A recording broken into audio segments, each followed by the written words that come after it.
grab, and he's going to be sacked.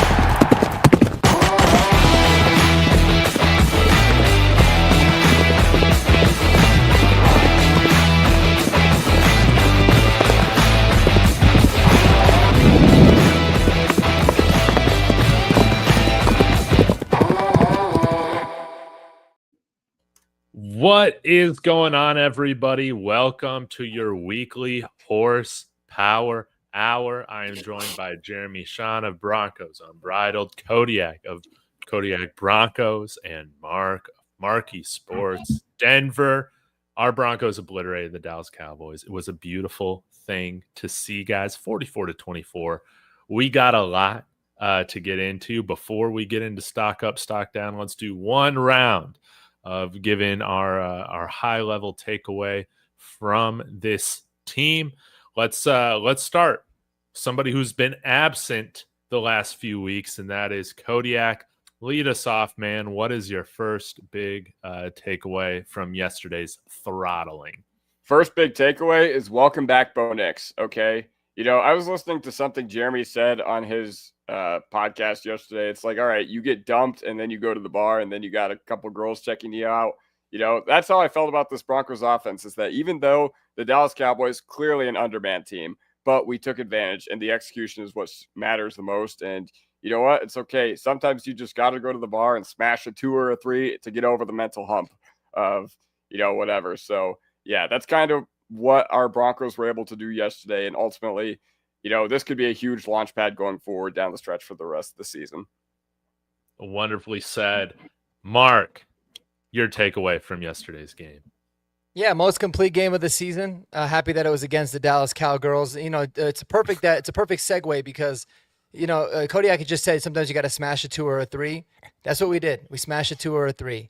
And it's always nice. It's always nice beating the Cowboys. I don't really know what it feels like to lose to them, but I get sick of them calling themselves America's team and being really good at marketing, but they always lay out a trash product. And I don't know where they got. I don't know why. You guys actually know why they're called America's team?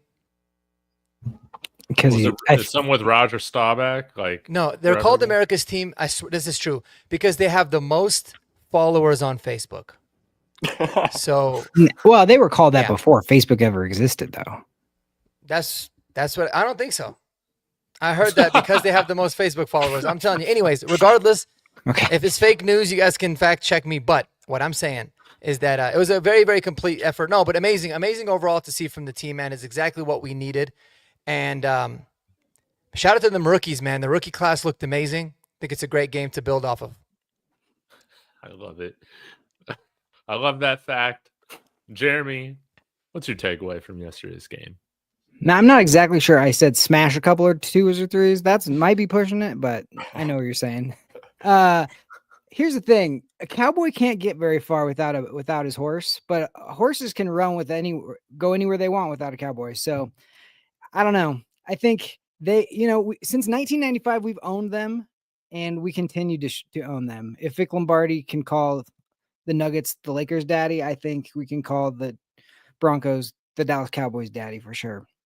Yeah, man, it was just, I'll save it for later, but it's just getting to the point now where our team is week in and week out, exceeding a lot of people's expectations, and we're just still not getting due credit, and we just got to be all right with that. So, but it's, I'd rather be that than underachieving. You'd rather, under promise and over deliver is how I always think about it. So, Before I give my takeaway, I want to shout out the chat. You guys are always amazing. Y'all be sure to get involved in the chat, subscribe to all the channels. And guys, if you could do us a favor, man, most of Broncos country doesn't know about these wonderful gentlemen, plus myself. Share this on Reddit. Share it in your Denver Broncos Facebook groups. Please share the link. That helps us tremendously and grow Broncos country so that everybody can know that we root for America's team. But my big takeaway is our young guys. Our young guys are starting to peak at the right time, baby. It's a beautiful thing. We have RJ Harvey scoring touchdowns. Troy Franklin scored in touchdowns. Jahdae Barron coming up with interceptions, man. It's nice to see this rookie class, Pat Bryant, getting his touchdown. It's great to see a dominating win, but it's like, who was a big part of doing that? And that's our young players. So love to see that. Guys, we're going to break down our stock up, stock down. Later on, we'll get into a different trade targets discussion, which should be a lot of fun. So y'all put your thoughts on that in the comments. But Mark, if it's okay with you, I want to lead off some stock up, stock down, and we can work our way around the horn, man. I'm sure we got a lot of stock ups, but give me a player, a scenario, position group, whatever. Who is stock up on the Denver Broncos this week, baby? I mean, the biggest one's got to be RJ Harvey, right? I mean, he looked phenomenal. You get 3 touchdowns. You're having a pretty damn good day. Love how they're utilizing him in the pass game as well, and in the Wildcat. It was awesome. That long touchdown run was beautiful. The offensive line, one of the most dominant pieces of film you'll ever watch. But great to see RJ Harvey go, man. He's a very important part of this team, and somebody that, God forbid, if JK ever goes down, you get terrified that who's going to carry the load. But it's good to see RJ showing some of that ability. So big stock up to RJ Harvey. Beautiful, man. Yes. Best game of his short career so far. Kodiak, who you got, man? So I've been very critical of this particular pick since we made it 6 months ago, and that's Jahdae Barron. And not only did you hear about Jake Ferguson all last week, because all these people were putting him in their national tight end day parlays or whatever, but the only time I heard his name was when he was targeted and Jahdae Barron picked him off, or when Jahdae Barron picked off Dak. But regardless, I was like, all right, coming into the week, I was like, Jake Ferguson, Javonte Williams might go a little ham. And while Javonte Williams still got 2 touchdowns, A, he wasn't as effective on the ground, but B, we did a phenomenal job covering Jahdae Barron. And I mean, with Surtain potentially missing extended time, I mean, here you go. This is why you drafted Jahdae Barron. So we're going to get an extended look at him. But, you know, I never had an issue with the player, but I did have an issue with the pick. And I still kind of do. But ultimately, he made me look very silly yesterday. So hats off to Jahdae Barron. Absolutely incredible performance by him. Jeremy, who you got? Well, I got to continue the trend here. It's our other rookie, Pat Bryant. Man, he had a quote yesterday that he said, I'll sum it up basically because I can't remember it word for word, but telling the running backs, just whether you want to bounce it left or bounce it right, look for your boy in 13, and I'll make sure you get to the box. And he's just such a willing blocker, such a willing, just everything you want in that, you know, diva or wide receiver, such a diva position. And to have a guy who's just like takes pride in the blocking, and then to get that throw and catch that he made in that corner and just basically put him out of their misery before halftime. Man, that was just such a beautiful reward for him. And it just shows you the complete player he is and what a steal of a 3rd round pick he's going to be.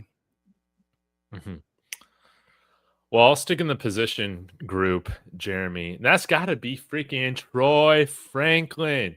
Led the team in receiving. Let me make sure I get this right. 6 receptions, 89 receiving yards, 2 touchdowns. And guys, it wasn't just, you know, the stat line. It was the various routes he was running, right? He was getting his production in all sorts of different ways, you know, posts over the middle, man. A really nice route running the end zone to get out of man coverage. Like, man, he was just all over the place. And people forget he's 6'3", man, and can break some ankles. So it was great to see Troy Franklin really step up, I think have the best game of his young career and still put himself within striking distance of reaching 1,000 yards, 1,100 yards, Kodiak. It's going to take some big games, but you're hoping that he can build off of this. I love what we saw out of Troy Franklin. Do I still want us to trade for Chris Olave? Absolutely. But maybe with how we're seeing Pat Bryant, Troy Franklin, these guys kind of come around, maybe we can trade for somebody to help us out at a different position of need. No doubt about it. Yeah, let's continue on. Mark, what do you want to shout out? It's tough, man, because there's a lot of guys. There's a whole bunch of guys that I want to shout out in this one. I think we covered the main ones. I thought Evan Ingram yesterday was phenomenal. Just made big plays. He was really good in the run game, blocking too. Love to see that. But we need to give this guy credit where credit is due. That's 2 games in a row now where Alex Singleton has been balling. All right. Let's not go any way around it. When Alex Singleton is not asked to cover a lot and is just playing the run, he's actually very good. And I thought he played awesome yesterday. I thought he should have played great. He laid the smack down on Jaden Blue, popped the ball out. The refs didn't want to give us the recovery, whatever, no problem. That was ridiculous. That was ridiculous. As clear as day. And you can't challenge that. It's the dumbest rule, or you can, but it's never going to get overturned. So regardless, major props to Alex Singleton. And yeah, I mean, when going back to Jahdae Barron, dude, like, they held Jake Ferguson to 0 catches, 0 yards. And I went back and looked at it, and I counted 7 plays specifically where Jahdae Barron was lined up against Jake Ferguson when he was running a route, and he did not even give Dak Prescott like 1% of hope that the ball was in the throw there. So absolutely blanketed him. It wasn't just him. Brandon Jones did a great job. Some of the linebackers did a good job, but really, really good to see the Rook. Mm-hmm. Mm-hmm. Kodiak, your turn, man. All right. Well, I think one of my favorite plays of the season occurred yesterday. And how often do you see a big man dropping coverage? And how often do you see a guy just rumbling and stumbling on the interception return? Okay. That was absolutely phenomenal. And honestly, of all the guys in the edge room that I thought would be dropped into coverage, Dondre Tillman was flat out the last one. Okay. Dondre Tillman looks a lot bigger than he actually is. Like, I know he looks enormous, but he's only actually like 240, 250. But, that interception return was awesome. And it's a good reminder about how good of athletes these guys actually are. So shout out to him for actually making the play, because that was an important play. Okay. The Cowboys, they still had a little bit of life at that certain point, even though, they probably weren't going to come back. But at the end of the day, Dondre Tillman was the nail in the coffin. And the fact that he was just rumbling and stumbling and he went out to midfield, that was absolutely awesome. Okay. I love that one. I love that play. That may have been one of my favorite plays of the entire season. It reminds me of, you guys remember Roach last year in New Orleans? Like he kind of, like he didn't get a PBU, but he like kind of got in the way of it. And he had the seatbelt celebration. Yeah. Then Dondre Tillman post game is like, if I ever get the ball, I'm going to take this and I'm going to try to house it. And I was yelling, like, I think we were all like, go down. Why are you not sliding? But, that created an awesome moment in Broncos country. So that's 2 really big picks in the past 2 weeks from guys who you probably wouldn't have expected. Okay. You probably would have expected PS2 or Moss or Jones or Hufanga to get, or McMillan to get a game-changing pick. But the past 2 weeks, it's been Sternad and Dondre Tillman. Jeremy, who you got? Yeah, I think the cornerbacks still don't have a. Well, I guess Barron got one, so that's the first cornerback that has gotten a pick. Yeah. I'm going to shout out. Well, one unbelievable. I think the whole offensive line played well, but Quinn Miners on that RJ Harvey run. If you haven't seen that highlight today, he had 3 pancakes in one play. It was insane. And that's just one of those where you just are like, if you're going to do that, I mean, we can all say, the Cowboys defense is not, the 85 Bears by any stretch with imagination, but that's a man who was just like putting it upon himself to put people on their backs. And you just got to love that. And doing it for the rookie to spring him and get him his first big run, that gives you so much confidence. So I love that play. And the other one I just want to say, and I kind of mentioned it yesterday out in the post game, but like, I really want to just like push this one home, is Sean Payton, the way that he understands how to push buttons on how to get this team to perform is like why he was worth the pick that you give up for him and why he's worth the contract. He understands what mentality happens to most teams right before they go to London or on the road at an early game, or what it's like when you're down in the third quarter, or what it's like to play after a big win. So apparently this week he took all of the games. I think teams were like 2-17 or something after a big major comeback win. So he had his video guys cut up all of the wins, the comeback wins, and then what happened the next week just to point out. And that gave us the mentality of we're not going to let that happen to us. And they came in with a purpose, and everybody was talking all that about how great the offense was to the Dallas Cowboys and how the Denver was going to look. And, you know, are they going to exhale after that win and all that stuff? And they absolutely put it upon themselves and did not do that. And I give Sean Payton a lot of credit for that. That is where the coaching really pays off.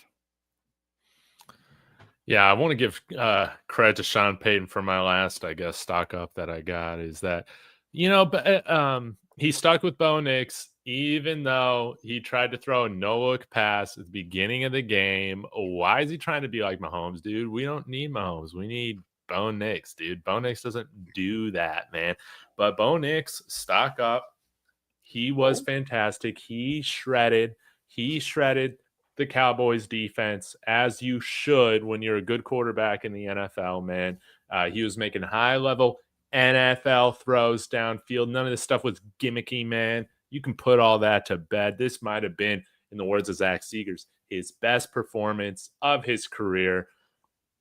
It won't tell you that stat-wise, but the way in which we put up 44 points was beautiful. And Bo Nix, if I'm going to go ahead and blame you, you know, for the Chargers, partially for the Colts loss, like all these sorts of things, got to give him credit when you blow out an opponent. And shout out to you, Kodiak, man. I totally forgot to mention this. Dude, you have existed in this world without the Dallas Cowboys beating the Denver Broncos. That's insane. You've lived your entire life now, man, so far without having the Cowboys ever beat the Broncos, man. It's like when the Ravens, I feel like they just always beat us, man. The Ravens always beat us. We're that same way for the Cowboys, man. We are absolutely that way. And when we beat them, it takes 7 touchdowns from our quarterback. That's right. Dude, that's like the only Baltimore win I can even think of was that week 1, 2013. Mm-hmm. I'm sure we have. What about 2015? No, actually, no. What about 2015 week 1? What about 2015 week 1 when Darian Stewart got the pick? That's right. Oh, that end zone pick. Yeah. Yeah. And the crazy thing too, man, in 2012, before they beat us in that unbelievably heartbreaking game, we demolished them in Baltimore. Chris Harris had a pick 6.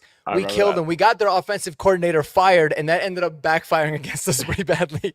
But so that was that one. But I hate the Ravens, man. Yeah. We own the Browns, and then they moved to Baltimore, and then they own us. Yes. It's like, yes. What's the deal? Well, I guess kind of, I don't know, before we get into other discussion, any other big takeaways like from this game? I know it wasn't like the last few games that we've had, guys, but yeah, if there's anything else that you just want to like get off your chest, I feel like we've covered like most of the winners. I wanted to shout out, to Palczewski, man. I thought that he played a good game. Again, this is the Dallas Cowboys, but he didn't look like a liability against the Dallas Cowboys. Same with Wattenberg, and so that's I want to give him stock up this week for that. Mm-hmm. But Jeremy, you got 2 things. I got 2 more guys that I just want to give a quick shout out. J.K. Dobbins. I mean, it's now just becoming his normal thing, but the guy's just looking amazing, and I just like the character of this football team and like the football character of this team and the actual individual character of this football team. He runs over a guy on the sideline and then stops and helps him up and gives that guy a huge thrill. Like, that was awesome. They just ran me over kind of move. And I just, he's just week in and week out, he's just balling and playing good. And then in the locker room afterwards, he's talking about how he feels like it was destiny to be a Bronco, how much he's loving it here, all those kinds of things. I love to hear that kind of thing. And then the last guy, dude takes a lot of flack. We talked about him in the chat earlier.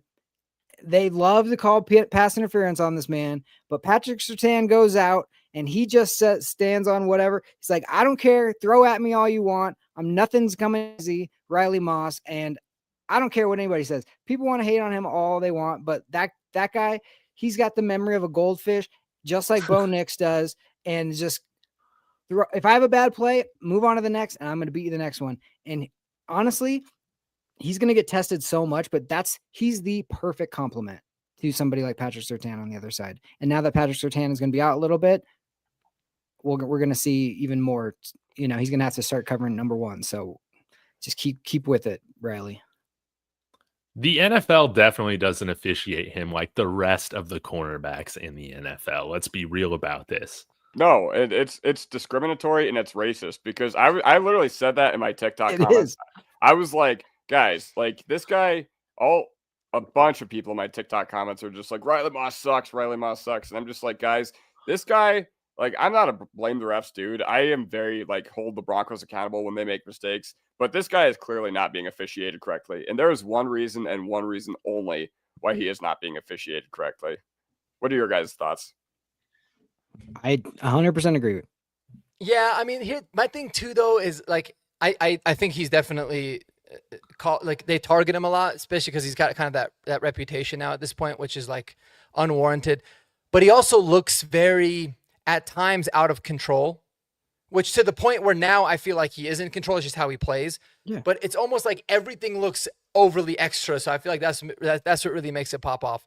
And maybe he should stop wearing the sleeves and just, show that skin tone. Let everybody see it. Yeah. No, I will not deny that. Like, listen, Riley Moss, it is a wild experience. Okay. Having him play is kind of a wild experience. Like, all these people are just like, well, lowest completion percentage, whatever. I'm just like, dude, this guy's getting flagged a lot. He's getting, a lot of times it is consequential. So I get both sides of the argument, but he's still our cornerback too. I feel like he has very much answered the bell this year when been called upon. And overall, I'm very happy he's our cornerback too. And I can't wait for the opportunity ahead of him to go up against guys like Nico, go up against guys like Rashee Rice in 3 weeks from now. And we'll just see where that leads us. Yep. Let's get to some of these comments, man. Hold on. There's a lot of juice happening. I know, man. I'm loving it. Firstly, someone said, what's the JG said, what's the likability level of Broncos coach among the Denver diehards? I had this start. Yeah, let's go around and talk about it. I mean, listen, anybody in Broncos country that like doesn't like Sean Payton, they think he's rude or he ruffles feathers or any of that. You're just soft. Like, it's all about the wins. If you're winning games, I love you. If you are not winning games, then I dislike you. So I love Sean Payton. I thought he was the perfect coach for this team. I've always felt like he's the guy that's going to be able to really turn this culture around and get us to ultimately where we need to go. Now, I will say when we first hired him, I viewed him as being more like what John Fox was for us. Better version of John Fox, but in a sense of like he'll kind of right the ship for us, and then maybe we need somebody else to come in and actually win us a championship. I think now that he's definitely got that ability to do it with Bo Nix. But nonetheless, I love Sean Payton, and I love the antics. I love all the little cheesy things that he does. The only thing I wish he would maybe slow down on a little bit is like putting us in the spotlight unnecessarily. But like the whole Russ thing was awesome, was really good. And there's a Texans fan in here. That's exciting. I'm actually surprised that you guys exist. That's really cool. But no, it's gonna be a tough game. The Texans are a really good squad, but that was really surprising to me because I think I've only met one in my life, and I was pretty sure that he was around 20 years or so. I think he was paid to be a Texans fan. It's just like that commercial, with the Irish guy that lives in Ireland and claimed that he was a Texans fan in Ireland. Like, obviously 100% fake.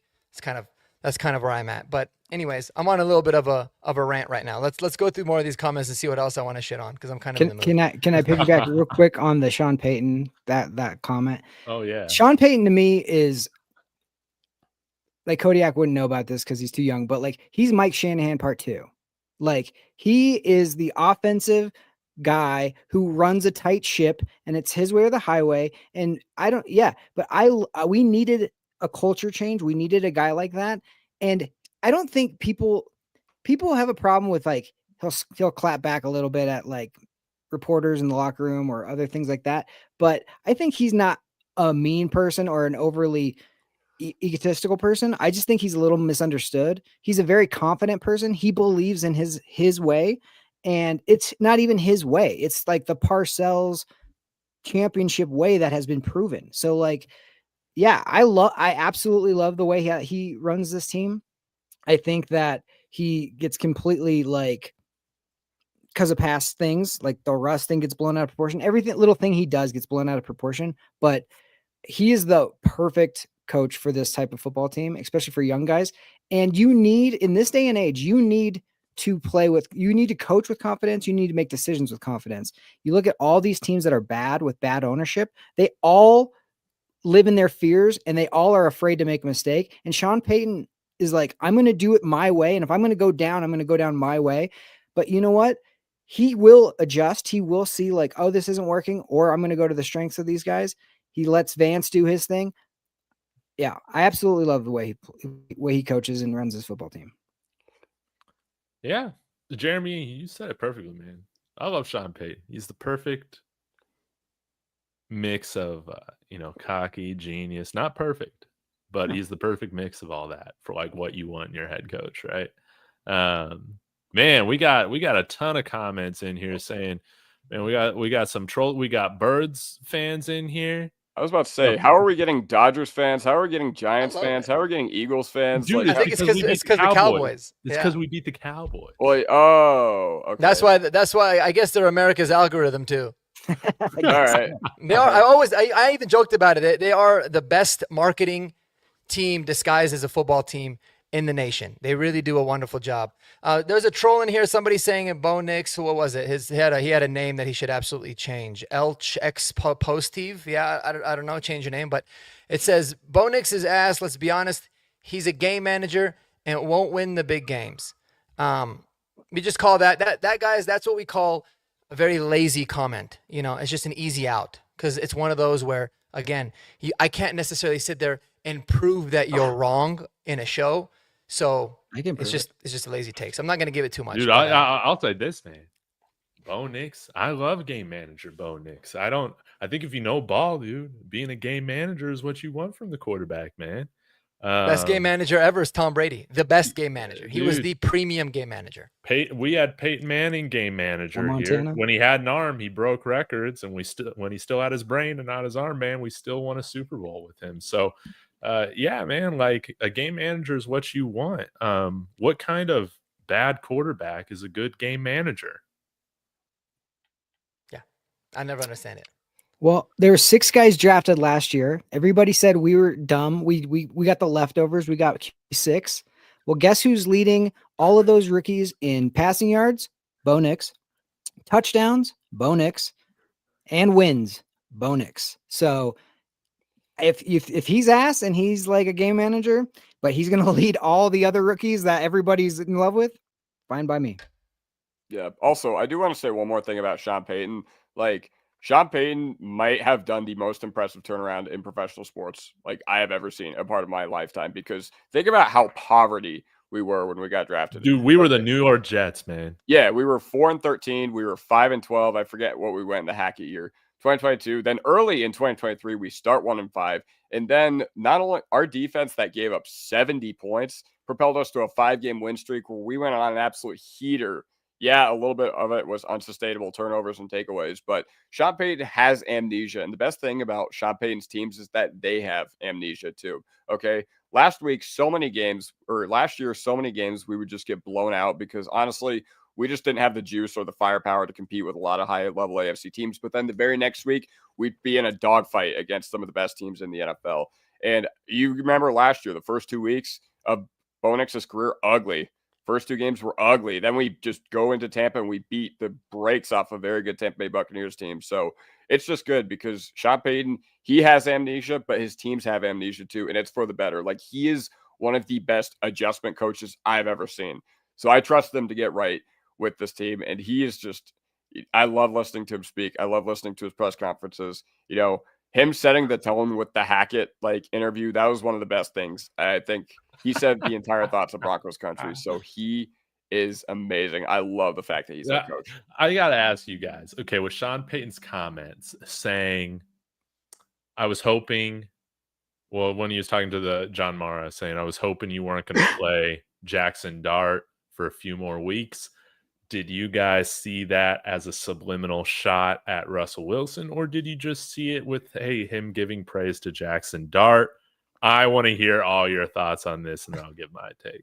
When I first heard it, I'm not going to lie, I was like, oh, damn, he's still shooting shot at Russ. All right, I kind of thought that, and I laughed about it. And then when I listened to it again, I was like, no, like, I don't think he was even thinking about him in that moment, because I started thinking, all right, he just, like, it was an emotional win. There's a lot of things going on. It's like probably the last thing on his mind really is Russ. And he was talking about John Mara. Obviously, John Mara was recently diagnosed with cancer, and he had a history there. So he was talking, he goes, and it got brought up, and I said, I wish that you guys made this change later. So I thought it was really meant to be more of a compliment towards Dart. And then when they asked him about it, and he kind of just really nonchalant was like, I didn't even think about it like that. I can understand how he felt that, but it was really more of a compliment on Dart. I felt like that was very genuine. Like, I don't know. Because I feel like if he really meant that, he would have been petty he would have been really petty right back, especially with the comment that Russell Wilson made on his Twitter. But he kind of shot it down, and that was the end of it. So I don't think it was an actual shot he wanted to take. What's funny about that is it's even more disrespectful to be like, actually, I wasn't even thinking about you, Russ. Like, you're so far out of my mind. We're still paying you $37 million or whatever it is, and I'm not even thinking about you. It was a full-on compliment to Jackson Dart. I think it was. If you go back and listen to it, I think he like sometimes will tell stories and likes to ramble a little bit, and then he'll kind of wander down a path and then say a comment that actually probably happened to John Mara, and was like, and then people are like, oh shoot. And in retrospect, is that a shot? And I honestly just think it was like, I like Jackson Dart so much that I even said this to their owner, you know what I mean? And I just don't even think it went there, but it's hilarious that the one person that Russ would back on and there's a history of Russell Wilson is Sean Payton when it comes to that, when he's completely forgotten about and now he wants to say something. It's just like, okay. And one other thing, Kodiak, not only has he had the best turnaround, he's done it twice. Like the turnaround he did for the New Orleans Saints was better than even the Broncos turnaround. So like this man knows how to change a culture, change a whole franchise. I mean, if you can turn around the New Orleans Saints from where they were, like, I honestly think you can do anything, to be honest with you. Mm-hmm. Exactly. Now, speaking about the comments towards Russ, I do think it was a little bit of both. I think it was like, all right, Jackson Dart is pretty good. And, and Sean Payton is like, whatever. But, once again, we were up against unprecedented circumstances. Okay. We were down 3 first-round picks and 3 second-round picks because of trading for Russell Wilson. Well, and hiring Nathaniel Hackett too. But we lacked so much firepower on the team over the past few years. And honestly, it's going to hurt us until the guys from the 2022 and 2023 draft cycles are out of the league. But you don't see it on the field every Sunday. You don't see it on the field. It doesn't show up on our roster because this guy is such a good coach. So Russell Wilson, go out there. Your coach thinks so little of you that he violated concussion protocol to get you off the field. Okay. Your coach thinks so little of you that he went into the blue tent, even when you're not allowed to do so. And he checked on Jackson Dart, and he literally rushed him back in the game because he knows that his job security is tied to Dart. And he knows that had he gone the entire rest of the season with Russ, he would have been fired. Yeah. So not only does Sean Payton think very little of you, but your coach thinks even more little of you. So yeah, that's all I have to say about that. Well, think about like when we got Russ and all of Seattle hated Russ and his former teammates hated Russ and Pete Carroll hated Russ. And then we were all like, as Bronco fans being like, oh, you guys are just jealous. Oh, you guys don't know. It's like we were the new boyfriend of a girl who was toxic and we didn't know it yet, but she's pretty. And we're like, oh no, you guys are just tripping. This is not it. And then we found out and then we're like, oh yeah, you were right. Like he's been hated ever since everywhere he's left, which is crazy for a guy who's like Mr. Do everything right. It just goes to show you like being genuine. People respect you just to speak your mind than to being Mr. Unlimited, Mr. No thoughts to yourself. You know what I mean? So, hey, I wish you well. You made a lot of money. You're married to a very beautiful woman. You have a great life. Good for you. And I'll see you later. Have fun raising another man's kids. All right, let's transition. But I gotta say this. I had to say this. Russell Wilson losing his Hall of Fame spot makes my soul feel good. Absolutely. I'm petty. I'm petty. That's just how I am, man. If I ever get any like Seahawks fans that hit me up on Twitter and they say something, I take their opinion very seriously now. I'm like, you guys are right about everything. Any other insider info? Everything, man. Yeah, they are. Let's talk about this trade season that we're in now. Now, I know, man, there's David Youngkin, man. He will always tell me. He is so consistent in the comments. He's saying, David, Sean Payton never does this. He never trades for a guy in the middle of the season. But I got to say to you, David, he never drafted a first-round quarterback until Bo Nix, right? Sean Payton is breaking trends here with the Denver Broncos. So let's go to fantasy land for a little bit. Let's talk about some trade targets. Mark, I'll have you lead us off because you did a video on this earlier today on Marcky Sports, and you brought up some names that we haven't talked about in a while or at all. Maybe let's bring up a few of them and talk about them. Yeah, I mean, first and foremost, I mean, the Broncos were in rumors about, like, you know, from Adam Schefter talking about they're really into wanting to trade for a, you know, wide receiver, which was a little bit surprising to me. I'm not really at all a fan of that. And so, yeah. Sorry, we're booing Respect My Co's off the stage right now. Oh, we want Jerry Jeudy back. Yeah, that's like the last. Like, honestly, if they were like, "We'll give you Jerry Jeudy in a first-round pick," I would have to think about it before actually accepting it. To be honest, that's how much I don't want Jerry Jeudy back. Wow. Or I would accept it and then just cut Jerry Jeudy if I could. But anyways, that's just me trolling more than anything. But I don't really like the idea of a wide receiver. I don't think it makes sense. I mean, I like where we're at. But if we're going to talk about wide receivers that make sense, you had mentioned earlier Chris Olave. I'm concerned about Chris Olave because you got to pay him after the season. Yes. Probably a lot. And I think he's one concussion away from it being a really bad problem after what happened to him last year. Otherwise, he's a phenomenal player. Mm-hmm. But tight end, man, tight end is absolutely a position we have to address. No ifs, ands, or buts about it. We have to address it. The injury to Nate Atkins this past Sunday, it doesn't look like it's that serious, but it's a stark reminder that we are one injury away, and then all of a sudden, Adam Trautman's going to be really relevant. And, you know, if he is injured for a while, we basically just have Trautman and Ingram right now. That's it. Yeah. Caleb Lohner is not going to contribute anything this year, and we don't have anyone else. Kroll's out for the year. So, yes, we need to address it. And obviously, Mark Andrews, David Njoku are two guys that make a ton of sense. David Njoku being, in my opinion, the most likely of the upper tier available tight ends. So I'd love to see David Njoku. But, man, sign me up and put me in the camp of Taysom Hill coming. Yes. Yeah. I think he makes so much sense for where we're at. He fills in holes at like 5 different positions. He can play special teams. He can punt. He can return punts and kicks, and he can cover. He can play fullback. He can play backup quarterback. He can play tight end. To be honest with you, man, you could make a case that like he's worthy of being talked about as a player that could, this is going to sound crazy, but could go into the Hall of Fame because of just his unbelievable versatility that he's got. I mean, think about what he's done. It's pretty crazy. Not saying he's going to be a Hall of Famer, but he's extremely versatile, and obviously he's a shell of himself still, but sign me up for Taysom Hill. I would really like that this year in Denver. Dude, Taysom Hill would be freaking awesome, man. I'm with It'd you be fun. on that. Nah, Kodiak, bad man. take. He's like 31, isn't he? Or like 34, but he started playing when he was 27, so he ain't that old. Dude, he's the perfect 35. depth tight end for this. He's the perfect 35. depth tight end for this roster, man. And he's going to cost pennies, man. He's going to be absolute pennies. Yeah, he's 35, but he started playing in the NFL when he was like 27, I think, or 26. So, dude, I know people hate Taysom Hill for fantasy purposes, but when you're just looking at the, like, I don't know why you wouldn't want him on your team, right? I like how a week ago we were like, Sean, enough with the tricky stuff. Let's just get to the basics. And then we're like, get Taysom Hill. Literally.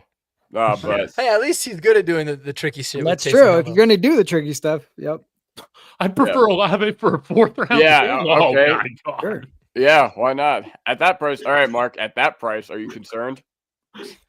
What? Oh, I mean, would you like? I would just give him back the pick that we got for Vele? Vele, what's his dude. name, for Vele. Yeah, I Yeah. would do it. Vele No, for like I Olave, said, dude. I would love to do it, but under the assumption that it could be just a rental. But I still don't. I don't. Who are you gonna cut? Exactly. Who are you going to You know what I cut mean? for? Oh, I in the mean, wide receiver group? Trent Sherfield? yeah. I mean, Oh, you can yeah, you you'd can have you to. can make the argument Sherfield obviously, but he still gives you a lot of like special teams play. We can get by with it, but it's like, Yeah. man, That's why you trade for Taysom I Hill just with look him. at it like you're taking away opportunities from guys that are really starting to hit their stride, especially Troy Franklin. So yeah. I'd still Yeah, I be don't down know. though, because he's a hell of a player. Yeah, I don't know. Especially, we need an inline guy. Like, I'm sorry. Like, Troutman has been on the short list of probably the worst players on this team this year, in my opinion. Dude, Like, that pick route, he ran awful technique, awful effort. it's It was terrible. obvious. Yeah, it's terrible. And like, I'm not even mad about that, but I just feel like he's played really poor throughout this whole season. Okay. I just feel like, he cemented himself as a quality role player in 23 and 24, but it's been ugly so far this season. So yeah, inline guy, Njoku with the emergence of Harold Fannin, that'd be absolutely fantastic. But this is a reminder, next year, when we have clear and obvious holes on this team, we cannot go without addressing them. Okay.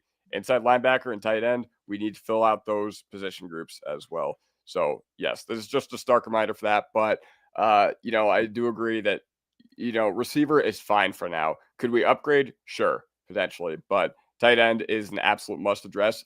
I'm really sad that Prescoring got signed today by Cleveland because I felt like he could have helped us. I feel like he really could have helped us, replace Nate Adkins. But Yes. oh well, such is life. Yeah, I got another name for y'all. Oh, A.T. actually, Perry? unless Jeremy wanted to say something else or David. I was, the one name I had that I heard that somebody threw out, and if that's even possible, would be amazing, is TJ Hawkinson. Just if Minnesota's their sellers, but yeah, I mean, I would be in on that. There's just a lot. Yeah, I don't know if they trade him. They're probably going to ask for a high pick. His cap numbers is crazy for the coming years. I mean, you can redo it, but I would like TJ Hawkinson because I feel like that would be a short and long-term solution, but I just don't see it to be very realistic. What about Chig Okonkwo? Andy wasn't a fan because he said he couldn't really block, which if Andy says it, I believe it. But Yeah. Oh, yeah. 26 years old, you've seen the guy has some juice. I kind of like Chig Okonkwo. The problem is if a guy doesn't give a lot of effort, they're not going to be on Sean Payton's like whatever. Like Kyle Pitts, if we traded for Kyle Pitts, like that'd be a huge waste of resources. Not because I don't believe in him or whatever, but it would just be like Sean Payton would never get along with a guy of that caliber who just doesn't block or whatever. So if Chico Conquo's in that realm, then then I don't really like it because there would be nothing worse to give assets for a player and then Troutman just still outsnap them. Yeah, and Atkins is the opposite of that. It's like he might not be the most talented and nobody knows, but like it's all effort, it's all the intangible stuff that makes him get on the field and makes him our second best tight end. So you're right. Sean Payton just loves those guys that give effort. That's why Pat Bryant is a 3rd-round pick when a lot of people thought he was going to be a 6th-round pick, and he's proven him right. So what would you guys this was floated out and the Jaguars have gone back on this, but like Brian Thomas Jr. Would you be willing? What would you be willing, or would you be willing to trade up for him? First round pick. Yeah, it would be a first. It's the conversation. Like I think Ryan Edwards put out a tweet.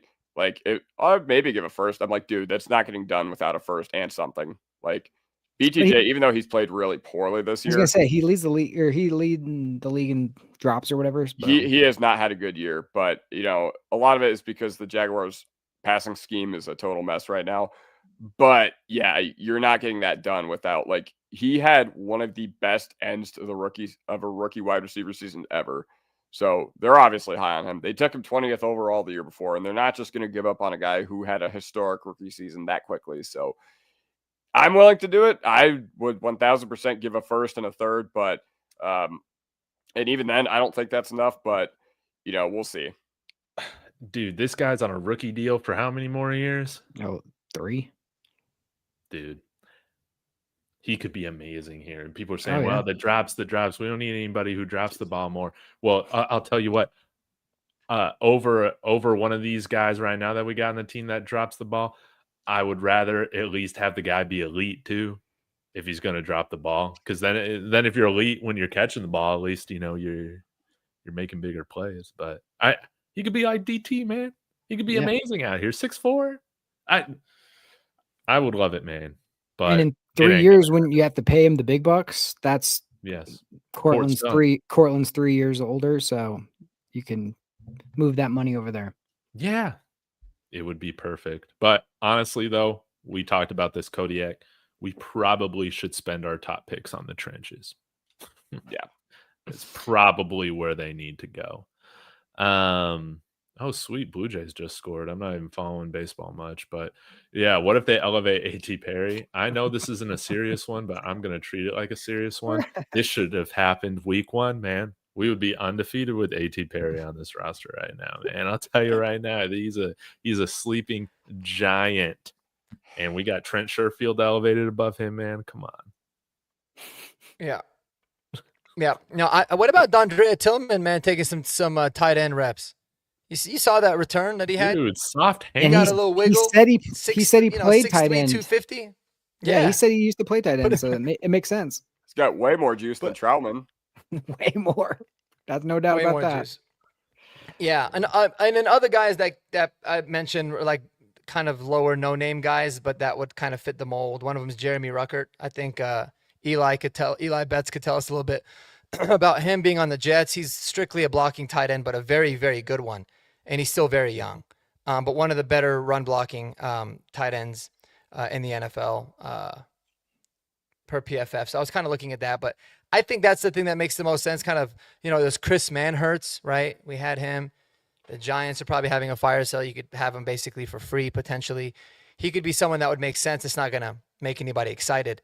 But I think if they're going to make a trade, it's going to be something along those lines of like a back end of the roster guy or sign some guys off the practice squad.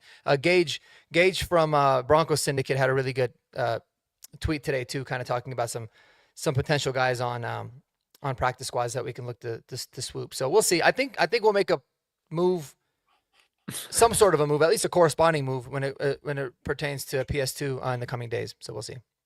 Yeah, I think he had Luke Lachey on there.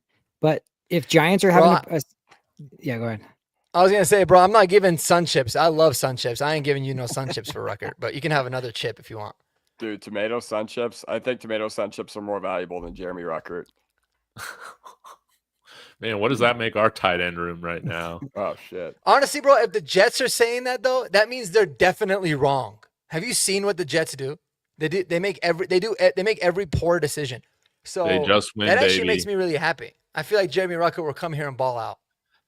Dude, Eli, I hope you felt great after the Jets getting that win for Nick Mangold, man. Mark, did you watch that Jets game? No. No, I didn't catch the end of it. I had a soccer game. Oh, it's okay. All right. Sorry for getting us off track. But okay, if I had to like rank these guys like in a vacuum, I'll go after Mark Andrews first. If you can get him, that's fantastic. If you can't get him, you get Taysom Hill. If you can't get him, you go and get Jeremy Ruckert. If you can't get him, well, actually, I'll put him ahead. Cole Kmet, dude. I feel like this guy should be available for the Bears. The problem is that Colston Loveland is getting penalties like crazy. So I feel like Ben Johnson starting to lose trust in him, dude. False starts, holds, legal procedures, all these things, dude. Colston Loveland, a Michigan guy, having problems with the pre-snap penalties.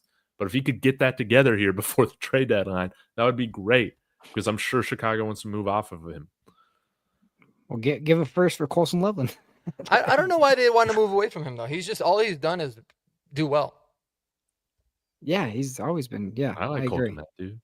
But yeah, when you draft at number 10 overall, a tight end, yeah, the expectations change, man.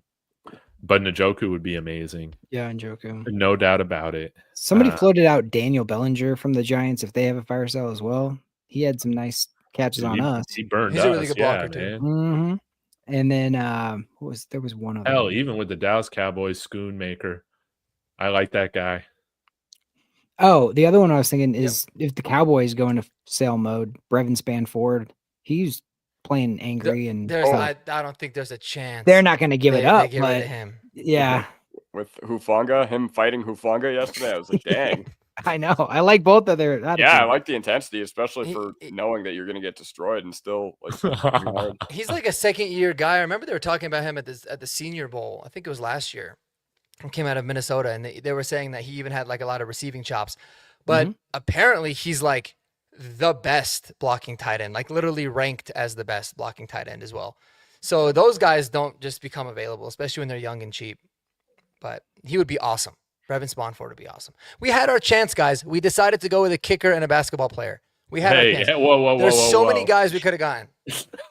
The kicker, the punter is or a punter. playing well. He's playing I don't care. I don't care. He's our starting punter, dude. I don't care how good he is. Punter. He's a punter. It doesn't matter. He's carried us these first 7 games up until this week. He was punting a lot. Bro, there's a lot of guys you can find that could punt. Dude, a little bit worse. Damian Martinez is still available right now. I don't even think he's on a practice squad right now. Audric Estime is available. Oh, yeah. Wait, Loner? Oh, yeah, Loner. I forgot. Loner was not even on the team right now. He's a practice squad guy, yeah. Oh, I thought you were going to say Albert Okwuegbunam. Yeah, sure he's Okwuegbunam, I mean, we're not going to go back down those kind of players. But, like I said, I mean, we had our shot to address the tight end position from Arondé Gatson all the way through. And we're just we look for a particular type of tight end, which is fine. Luke Lachey is actually a name that Gage brought up. So Luke Lachey was drafted this year. I think if I remember, he was a pretty decent blocker at Iowa. But the cool thing is he's on the Texans practice squad. So if you signed him, it's kind of a win-win because he could be depth. Plus, we're playing Houston this week. Dude, I love Luke Lachey, man. I was a big fan of him in the draft. Yeah. Nick Lachey's brother, So. Dude, how about the fail of a season Love is Blind Denver was? Let's talk about Dude. But yeah, I think that there's a lot of options. We'll see. The Broncos could maybe make a move for a cornerback too. Now with the PS2 injury, we gotta have a depth guy somewhere. So I would imagine we elevate Jaden Robinson, right, from the practice squad. Like that would make sense. I know Andy thinks he goes on IR. I think he probably does, but to your point, Mark, like if this isn't as serious, maybe as some of the speculation is, like I think you could just use 3 elevations on Jaden Robinson. Yeah, and but and bro, then just George Pat Payton. back after the bye. George Payton was salivating. He's salivating, like looking at the trade market for corners. He loves cornerbacks, dude. Nobody loves cornerbacks. We really are going to trade for a corner instead. Nobody loves corners more than George Payton. I mean, we kept bringing on corners on our practice squad or like, at the back end of the roster for training camp all off season. It was like, we're trying this new corner. This other corner came from the XFL or whatever. Constantly. Like we had like no depth at tight end and inside linebacker. He's like, I don't give a shit. We're going with corner. He loves corners, dude. And so that wouldn't surprise me. I'm just trying to go based off of like what I think these guys would do. Damari Mathis back? Little Toast? Bring back Little Toast? No, that's right. Yeah, that's right. That's right. He did. That's right. He's got a rap career anyways. Yeah. I'm down, bro. Once he releases his mixtape, he'll be free and clear. He'll be in a good headspace. All right. Before we get to Jeremy's rant here in our final segment, Maiko, fan tuning in from Boston. That's what's up. Wondering how's Barron coming along? Mark, I think you gave a great assessment of it earlier in the show, but why don't you just summarize it real quick? How impressed were you with Jahdae Barron and his play yesterday? Yeah, I mean, I've honestly been impressed with him all year. He's just gotten really limited work, but really sticky coverage yesterday on Jake Ferguson. It was cool that it seemed like his particular role was to guard the tight end, which I liked. But I think Jahdae Barron is just a really good player, man. I think he's amazing in the run game. The fact that he could play inside and outside is awesome. And as much as I love Chris Abrams-Drain, a big part of me wants to see Jahdae get the start. I don't think he will, but I really want to see what he can do because I just feel like so confident in the type of player that he is and the prospect that he was. I think that there's a lot more upside there. But I think so far he's been really good. He just hasn't been playing that much. And that's right. Damari Mathis did tear his ACL. But yeah, I love Jahdae Barron, and I think, I hope he plays a lot more, and I hope he plays very well, because I think it'll really help justify the pick that sometimes you got to take best player available for situations like this. All right, Jeremy. All right. Well, my rant's going to be short, so we can squeeze in some giddy up, hold your horses really quick. I totally blanked on that. I'm sorry. Yeah, no, you're good. I got 3 questions. Start with you, David. Giddy up. Offense is legit, or hold your horses. The Cowboy D is really that bad. Man, I gotta giddy up on this one. Dude. What's been stopping this offense? It's been ourselves. Now the Cowboys, they're a get right game for every NFL offense that they face. I'm not gonna disagree with that. But this offense has had the parts, they've had the keys, they've had all the pieces. They just need to put them together, put the right keys in the right locks, so to speak. They did that. We don't have to run a Tim Tebow offense. We don't have to run a Russ Wilson offense for 3 quarters, because then we have legendary comebacks when we don't, against the Eagles, against the Giants, and when we start out playing our game, having short memory, doing what makes sense with our offense and our quarterback, we hang up 44 on a team that we should have hung up 40 plus on. So our offense is good, and you will see it get better, even better, as the year goes on. I like it. And I was listening to you guys' post game yesterday. Zach Seegers was saying something like, "Oh, this felt like the first game that Sean Payton trusted Bo Nix to really throw it and unleash it." And I'm like, dude, we've been begging for them to run it all season. He's obviously trusts Bo Nix. Like, that's what he does. He has 100% confidence in Bo Nix. And if Bo Nix can, play anywhere close to that, the way he's played the last 5 quarters, like, the sky is the absolute limit. Thank you, Richie. All right, Kodiak, we're going to go to you.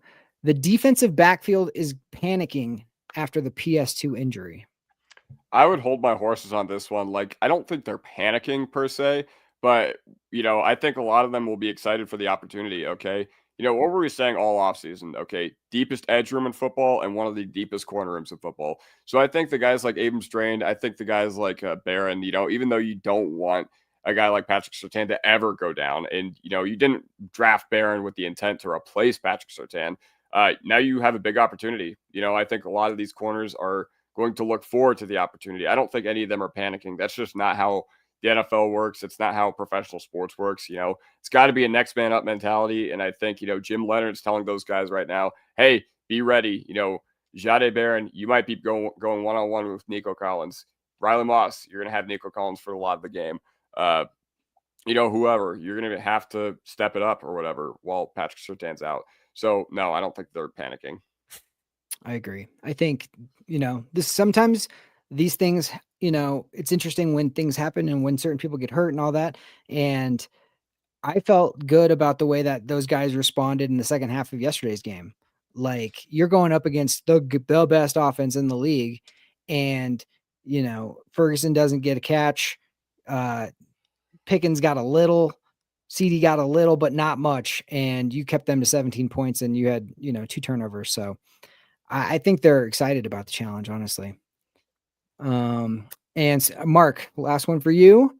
The Paytons, Sean and George, struck gold with the 2025 rookie class. Hold your horses on that. Hold your horses on. Well, firstly, you can't really judge a rookie class until like a few years out. But if they really struck gold, we wouldn't have these major concerns like I do about depth tight end, maybe depth running back or anything like that. So I thought they did a really good job. I love Pat Bryant. I love Jahdae Barron. I think that they're phenomenal. I think RJ Harvey's coming into his own. We'll see with him, but I think he's going to be really good. But no, I don't think they necessarily struck gold. You still got a lot of guys that I think have really good futures that you certainly can't judge now. They're not even getting jerseys, and Savion Jones and Q Robinson. So no, I don't think they have struck gold quite yet, but I think it's an overall pretty solid class based on how it's trending. Okay. I think we have like in the mining business, there's a mineral assessment where you don't know what you exactly have, but you take a sample and then you test that sample, and that sample has come back looking very good so far. That's all I'm going to say about this rookie class. It has. Especially And in terms of the underdogs against Houston, we were favorites. We were 1.5 point favorites, and the line swayed a lot. A lot of Denver money.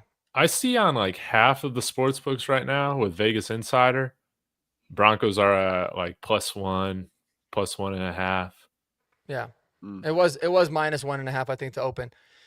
That being said, I'll say I do disagree with David's take a little bit on terms of the offense. That's because okay. I think it's a buttery offense. You look at the Cowboys. Just go look at the Cowboys' opponents and how much their opponents scored, and who their opponents were. Right, everybody scored a lot of points on them. It's not to take anything away, but this week is going to be a real test. The Texans, like it or not, the Texans have the best defense in the NFL. They do, and so this is going to be a real test for the Broncos, for Bo Nix. How do you respond when your run game is not going? How do you respond when you have to, you're going to have sticky coverage and you have tight windows and you're going to have a lot more pressure coming at you this week? That's why this is going to be a really big test game for where this Broncos offense is. It's awesome that we had a really good game because it brings us some momentum, but a completely different opponent in every way. Even though we're in the same state, I'm excited to see this game against Houston. I think it's going to be tough, though, man. Very much. Yeah, they're, giving up 13 points a game or something like that. Offhand, the 49ers are inevitable, and they beat them pretty good yesterday. So it's going to be a fun game, man. I cannot wait and see how these young corners go up against a very good young wide receiver group in Houston as well. So, all right, Jeremy, I cannot wait. You said you got to get something off your chest. It's a message for Broncos country, not Raider Nation, not whatever the Chief Kingdom is, whatever. It's for Broncos country. So give it to us, man. Well, it's an open forum for everybody, but specifically to the fans and the people in Broncos country. I'm so tired of the fact that every Friday going into a big game, whether it's Philadelphia, whether it's the Giants, and then now whether it was the Cowboys, the theme of the show is one thing, and then we respond and come out with the win, and they make an excuse. We put it on the Philadelphia Eagles in the clutch, and then all of a sudden it's what's wrong with the Philadelphia Eagles defense? Not, oh, good job, Broncos. It's what's wrong with Philadelphia. Same with the Giants. Giants collapse? Nope. It's not a Broncos win. It's a Giants collapse. Cowboys, look how great their offense is. Is Bo Nix going to be able to hang with them? Oh, well, we put up 44 points, absolutely drag them. And it's like, oh, they're so pathetic. The Dallas defense sucks. So here's my whole point is Sean Payton, Bo Nix, and the Denver Broncos, we have a Flowers allergy, and that's a good thing. By what I mean is they're not going to give us flowers. And you know what? I don't want them at this point. I don't need Skip and all these people coming in and saying Nick Wright is never going to ever. I don't care if we win back-to-back Super Bowls. He's never going to admit Bo Nix is awesome. He's never going to do that. So we got to just quit with the, oh, when's this going to happen? Was he going to say it this week? Screw him. Screw him. If the girl's not interested in you, you move on. You don't keep, maybe this week. And it's just, I understand we all want validation. We all want to be the team where we had Peyton Manning, we had John Elway, and we were like everybody's favorite for a little bit there. But you know what? It's so much better to be the Strokes than it is to be Coldplay, because it's easy to do that. It's easy to be the guy the team that everybody loves, but it's so much better to be like, no, if you know, and that's who the Denver Broncos are. And we got to love that. That's beautiful, man. Well said. Let's go get this win. They'll just be talking about how bad the Texans are. Yeah. That's just how it is. Yeah, Cody, what were you gonna say? Yeah, man. Like, I don't know. once again, I think we're just one of those teams that we do better once we're out of the national spotlight. So you remember the entire Super Bowl 50 year? I remember being 14 years old. I remember being a freshman. I remember reading Bleacher Report in the first period of every class. And I remember seeing every time they would predict the Broncos to lose. Oh, the Steelers are going to beat us, even though they had like no one that week. Oh, the Patriots are going to beat us. I remember I saw like some guy predict like 28-13 or whatever. And then everybody being like, Carolina's going to beat us. No. If you know how we do things around here in Broncos country, you know that we got the faith in our players to take care of it on the field. And that's 14-point dogs versus the Packers in Super Bowl 32. That's right. Yeah. Won the game. So. 14 point. Dude, actually, so sometimes when I stay up late, might pop a gummy or whatever. You know what I've been watching right now? The divisional AFC game against the Chiefs in '97, man. Good game. Man. That's been a fun one to go through. So then after that, got the Steelers and then the Super Bowl. So I should make it through this month, I think. Don't skip out on that Jaguar game too. That was a fun one because that was the revenge of '96 game that led to the Chiefs game.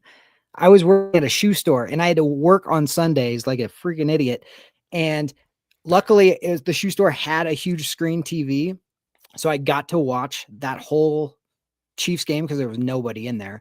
And I remember coming down to that last play where we tipped the ball away and the manager of this whole store, he had wadded up a piece of paper because he was so nervous and he threw it at the screen like in celebration. And I just was like, why am I working on the Broncos divisional game? It was insane, but man, that was your epiphany moment. Like I'm never working a Sunday again, ever. After that, I never. Yeah, exactly. Yeah, you're never. right. Never, man. Yeah, we need a tight end like Shannon Sharp here, but I'm glad we got Evan Ingram. Best we one. could even use Dwayne Carswell, to be honest with you. Dude, right? Byron Chamberlain. Watching this Broncos offense in '97, it's been interesting, like hearing the commentary because they're like, Mike Shanahan, offensive genius. He's innovating how offense is being played now in the NFL. And now, half the league runs, his offense, or it's more than half the league probably. And still not a Hall of Famer. Put that man in the Hall, man. It's unbelievable. Yep. I know. It's got to wait. Did they already vote for this year yet? He's made it through. Yeah. So we'll see if he ends up actually making it, but it's looking promising. I think that there's no way that they can pass on him again. That'd be crazy. No way. All right, guys, we're going to shut this thing down. Chiefs blow out the Commanders. Freaking Commanders, do they suck? Guys, quickly, Mark, Kodiak, anything going on your channels this week? Y'all, please go subscribe to everybody, including Jeremy. I think you got it streaming on your channel too. I do. So go subscribe. But yeah, Mark, what you got going on this week? I think I'm going to get back into doing some film reviews. There was so many different plays that I really wanted to break down from this last week's game. Maybe maybe they'll demonetize the videos or whatever, but it's all good. I enjoy doing them. But definitely going to deep dive into the Texans like we always do, looking for a Texans insider that's willing to get on the channel to talk about it. But yeah, going to talk about this Texans game. A lot riding on it, a lot more than I think people think. It's going to be a very, very difficult challenge. I think it's going to be the hardest game we have played yet to date. But yeah, that's pretty much what the rest of the week's going to look like before Sunday. Kodiak? Well, if you guys know me, most of my stuff is on TikTok now at Kodiak Broncos. I think I'm at almost 1,500 on TikTok, which has well surpassed my YouTube count. So if you guys want to join the discussion, I'm going to update you guys once we find out officially what Surtain's injury is, go over there. But also in my post-game recap yesterday, if you want to join the Riley Moss discourse that happens between our TikTok fan base, whether you think he sucks, whether you think he's great, hop on over there. Give me a follow at Kodiak Broncos. And yes, while you're there, two guys are listed in my bio as well. It's David, it's Mark. So go check them out too. Thank you. Richie's asking Mark, where'd you get the cowboy hat? The Broncos Cowboys hat. Well, I just got it from, it was Jeremy told me about the store Rally House, the one in Castle Rock. They have them everywhere. So you can get them. They have some ones that had glitter on them. So you can get them for your ladies too. But I felt like it was fitting. I wanted something to wear for the show. And the fact that we beat the Cowboys, I thought it was only fitting to buy a Cowboy hat. So that's why I did Looks way better than a Cowboy hat. Jeremy, any other stuff going on your channel? No, not really. I actually went in and saw Kodiak this week at his his business place. Yeah. I surprised him. I didn't. Good? What's that? Yeah. He wasn't my waiter, but yeah. But like I surprised him. I walked in and he was very like, "Oh, hey, how you guys doing? Nice, thanks for." And then he was like double taking, like, "No way." So, yeah. I didn't realize Jeremy was 6'6". Like I met Mark, and I didn't know Mark was like as tall as he was either. But Jeremy's 6'6". I'm not tall. Jeremy, I knew. I figured Jeremy was tall. I didn't think he was.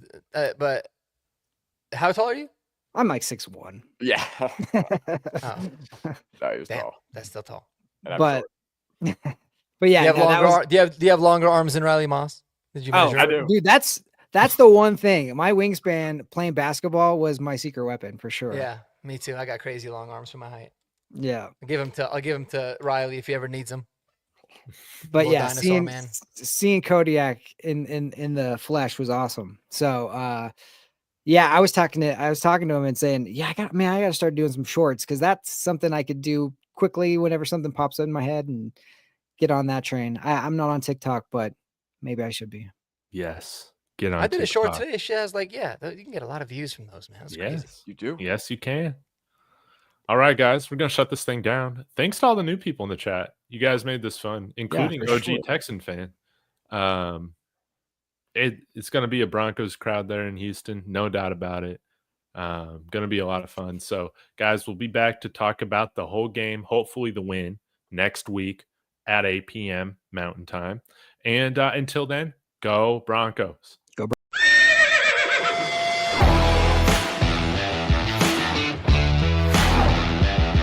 bless Bo Nix. That's sacrifice. He's grabbed, and he's going to be sacked.